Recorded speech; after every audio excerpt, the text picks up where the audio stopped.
are you? My name is Marla Fernandez, and I'm going to talk about citizenship for immigrants.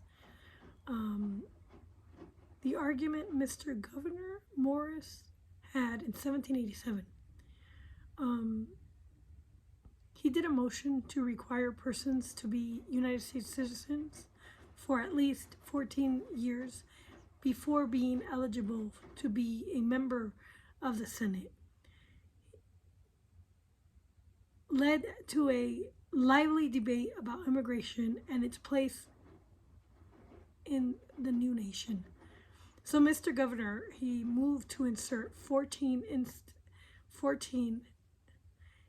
instead of 4 years as a qualification for senators, urging the danger of admitting strangers into the public council. So Mr. Pinckney seconded him. Mr. Ellsworth was opposed to the motion and as discouraging meritorious aliens from immigrating to the country. Mr. Pinckney, as the Senate as the Senate is to have the power of making treaties and managing our foreign affairs, there is peculiar danger and impropriety in opening its doors to those who have foreign attachments. That's allegiance. He quoted the jealousy for the Athens on the subject, who made it death for any stranger to intrude his voice into their legislative proceedings. Then Colonel Mason stepped in and he said, highly approved of the policy of the motion, were it not that many not natives of this country had acquired great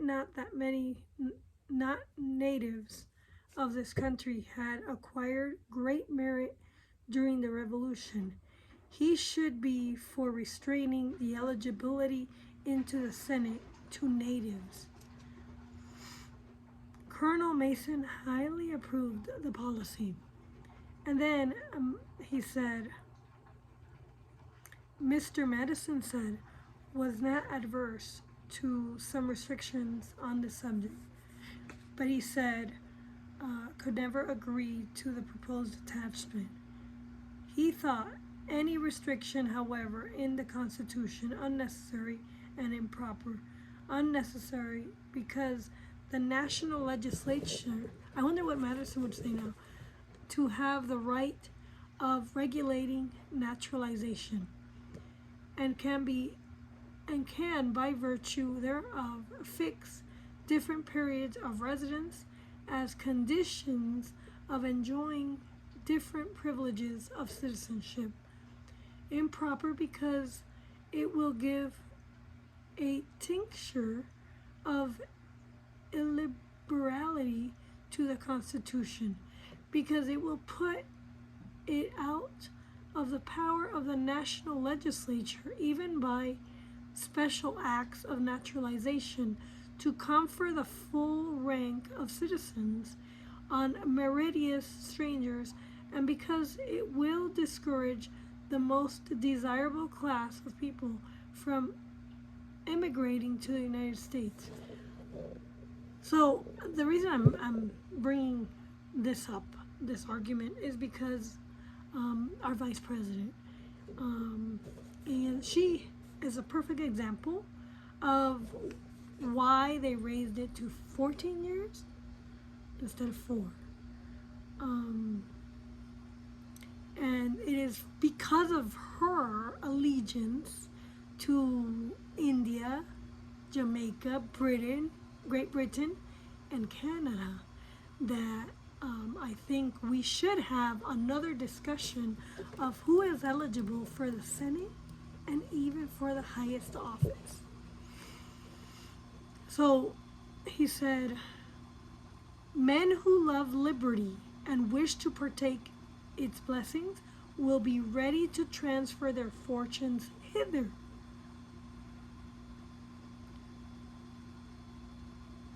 if they were left at liberty to do so, nor that foreign powers would make use of strangers as instrument for their purposes.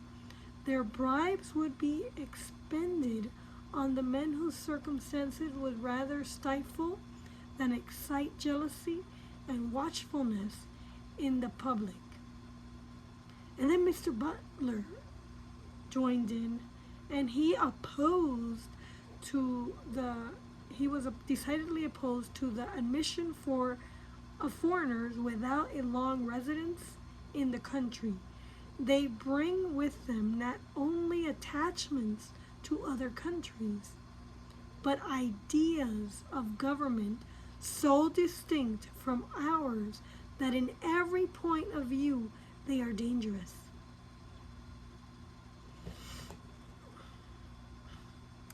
And then Mr. Franklin jumped in. I love Ben Franklin. And he was not against a reasonable time, but should be very sorry to see anything like illiberality instead inserted into the Constitution. The people in Europe are friendly to this country, even in the country with which we have been lately at war.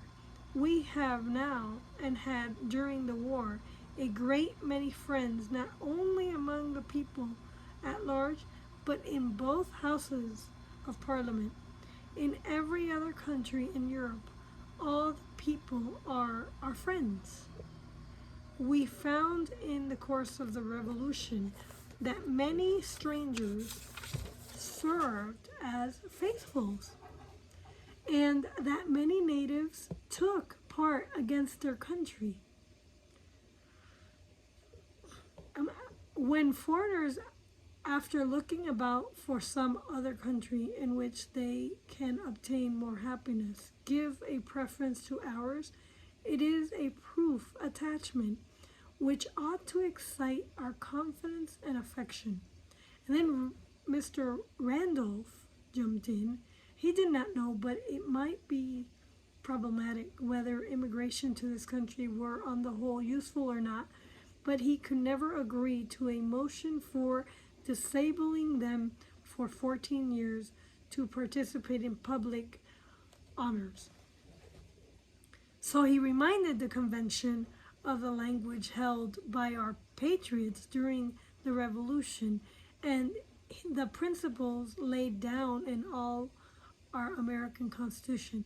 Many foreigners may have fixed their fortunes among us under the faith of these invitations.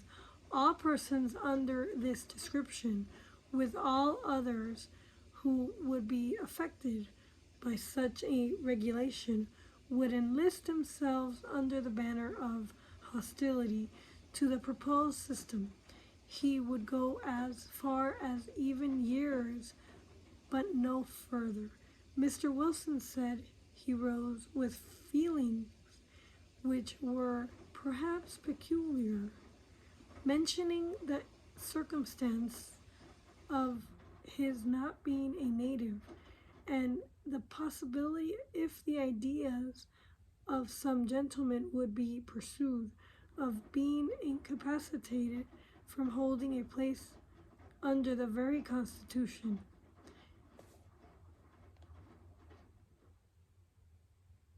To be appointed to a place may be a matter of indifference. To be incapable of being appointed is a circumstance grating and mortifying. So to the Senate, I think there was great debate. Then Mr. Governor Morris said, the lessons we are taught is that we should be governed in much by our reason. Are we governed by our reason today?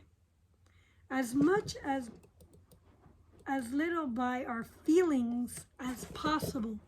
And today, do you see how we're governed and they're trying to make us be governed by our feelings? In this LGBTQ movement and this transgender movement, they are conditioning our kids in school to be governed by their feelings instead of by their reasons. And that's a Darwin eugenics principle. So Mr. Morris says that we should not be polite at the expense of prudence. There was a moderation in all things.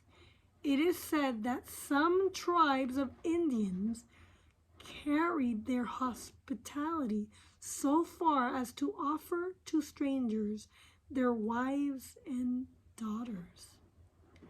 Was this a proper model for us?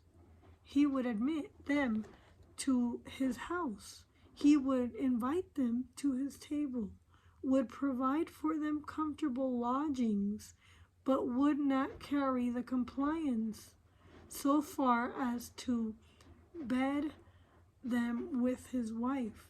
He would let them worship at the same altar, but did not choose to make priests of them.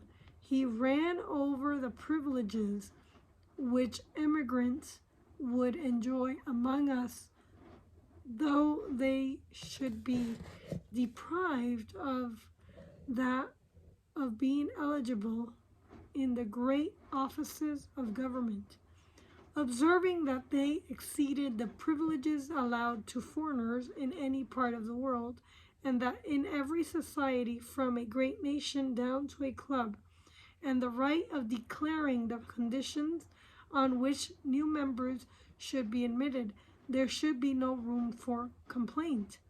As to those philosophical gentlemen, those citizens of the world, as they call themselves, he owned he did not wish to see any of them in any public councils. He would not trust them. So the citizens of the world, he's talking about the globalists in the Democrat Party. The Democrat Party, if you go to vote, U.S. vote, or there's another one for politicians to kind of draft, they're all in line with globalism. And he's talking about them.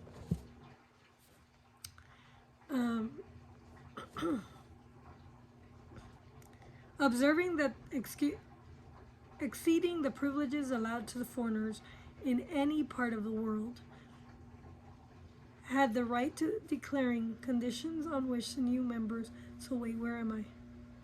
The men who can shake off their attachments to their own country can never love any other. The men who can shake off their attachments to their own country can never love any other.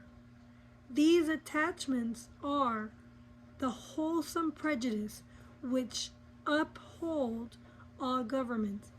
Admit a Frenchman into your Senate, and he will study to increase the commerce of France.